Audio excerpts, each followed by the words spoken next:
Saya tidak pernah percaya pada hantu, sampai saya mengalaminya sendiri.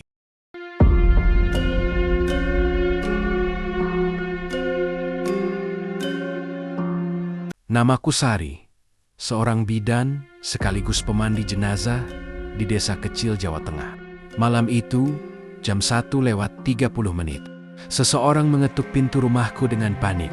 "Bu Sari, tolong, Mira meninggal." Aku segera bergegas ke rumah duka. Hawa malam terasa berat. Jalanan gelap hanya diterangi lampu minyak. Dalam hati, entah mengapa aku merasa panggilan kali ini berbeda. Di ruang tengah rumah itu, jenazah Mira terbujur kaku. Perempuan muda yang dikenal manis dan rajin mengaji. Kata keluarganya, ia meninggal karena kecelakaan motor. Tapi saat kulihat lebih dekat, ada bekas cekikan hitam di lehernya. Tangis keluarganya pecah. Namun, dari sudut ruangan, aku melihat sosok lelaki muda kekasih. Mira menunduk gelisah.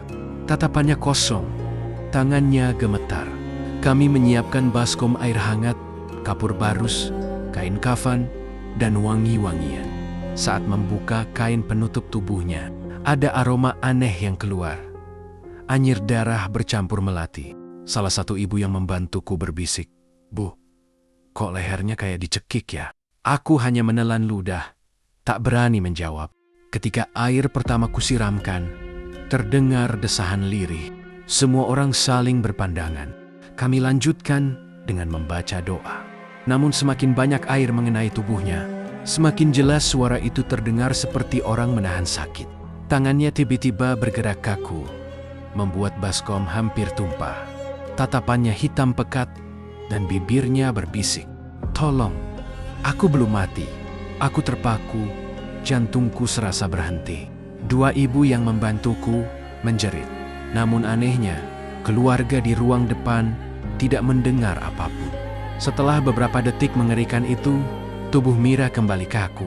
Matanya tertutup, seakan tidak pernah bergerak.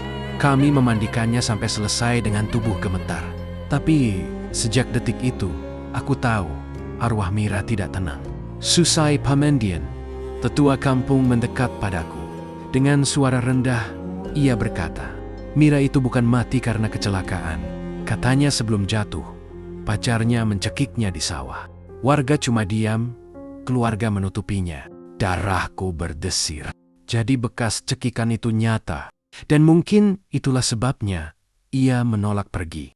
Pada malam pertama tahlilan, suasana rumah dipenuhi doa. Namun tiba-tiba lampu padam. Dalam gelap, terdengar suara langkah menyeret dari kamar jenazah.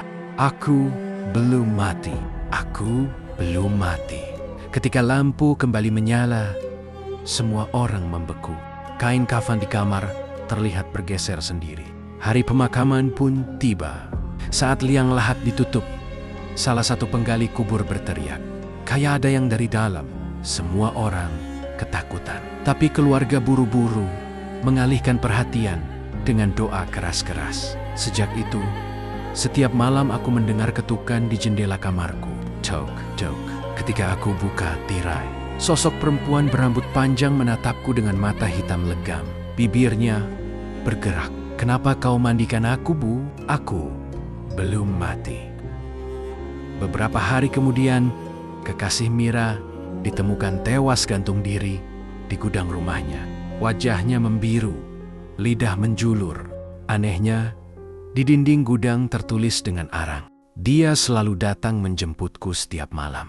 Warga sekitar rumah duka mulai diganggu. Ada yang mendengar suara tangisan dari kuburan. Ada pula yang melihat sosok perempuan berbaju putih duduk di depan pintu rumah Mira. Anak-anak kecil sering sakit mendadak jika lewat dekat makamnya. Pada malam ke-7, saat tahlilan terakhir, hujan deras mengguyur. Tiba-tiba, pintu rumah terbuka sendiri dengan keras. Angin dingin berhembus, dan dari arah kamar, kain kafan putih melayang keluar, basah kuyup. Orang-orang berhamburan ketakutan. Aku sendiri jatuh pingsan di tempat. Sejak malam itu, aku terus dihantui mimpi buruk. Mira selalu datang dalam mimpi dengan wajah penuh darah, berbisik lirih, "Bu Sari, tolong bilang ke mereka Aku dibunuh. Aku tidak pernah mati dengan tenang. Setiap kali aku bangun, aroma melati memenuhi kamar. Kini, bertahun-tahun setelah kejadian itu, aku masih sering mendengar bisikan saat malam sepi. Kuburan Mira tetap basah seakan baru diguyur air, meski musim kemarau panjang. Dan sampai sekarang, tidak ada yang berani melewati makamnya saat tengah malam. Karena kadang, suara lirih itu masih terdengar dari dalam tanah. Aku belum mati.